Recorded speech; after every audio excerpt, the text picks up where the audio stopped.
think about the breakdown in relationships, you could start at a micro level, looking at families and couples and children and that relationship there. And it goes all the way up to a very wide community level and how we converse with each other across different sectors. For police officers, the stressors for the job and then the stressors that often translate to their homes, that one thing I do could ruin my life or could cost me my life.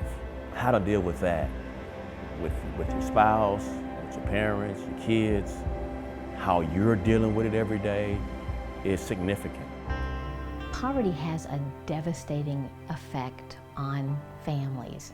All too often, when mom and dad are working multiple jobs just to try to get food on the table, communication can suffer in that family. So what we're experiencing even more in conjunction with divorce is a level of abuse that is rising. Why? Because there aren't enough tools or enough assistance being given to vets that are returning or to military that's returning.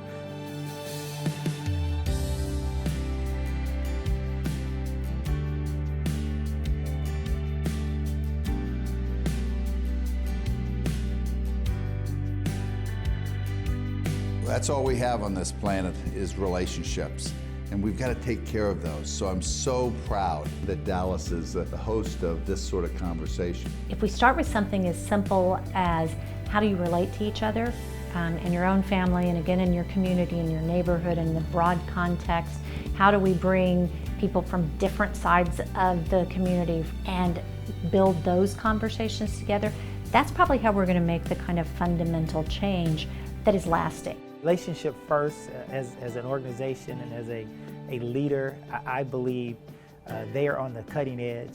What we want for the future is not going to come from great legislation. It's not going to come, from business. It's going to come because of relationship. I've always wondered, is my mom proud of me, Oh. So it was really nice to know that she's proud of me and that she loves me, and just, the things that I do don't go unnoticed, and so that made me feel really, really good.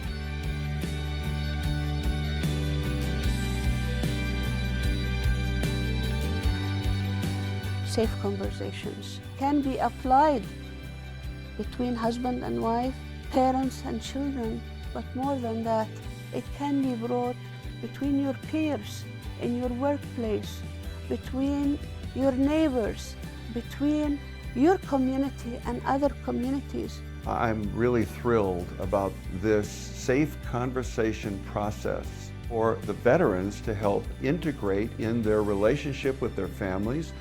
I think that's the thing that gets me the most. By focusing on processes that we learn with safe conversations, we've been able to get past some of the personality conflicts that come up. So the way that a teacher speaks to a teacher assistant, the way that a school director interacts with other people on the team, that's a model for children, and they pick up on that. It's not a passing conversation. You're actually engaged with each other. You're not talking, oh yeah, I hear what you're saying. You have to sit there, face each other, and you look at each other. And for me, that was the best part of the whole thing. Every time you could sit there and look in her eyes, because everybody listens with their ears, but how many people listen inside? And so, for me, to not only hear her, but to feel her inside, feel what she's saying was very important to me. Safe conversations is needed in every patrol station, in every precinct, in every law enforcement department across the country. We have the tools in place to resolve our conflicts. And where we're divided, now we have people coming together.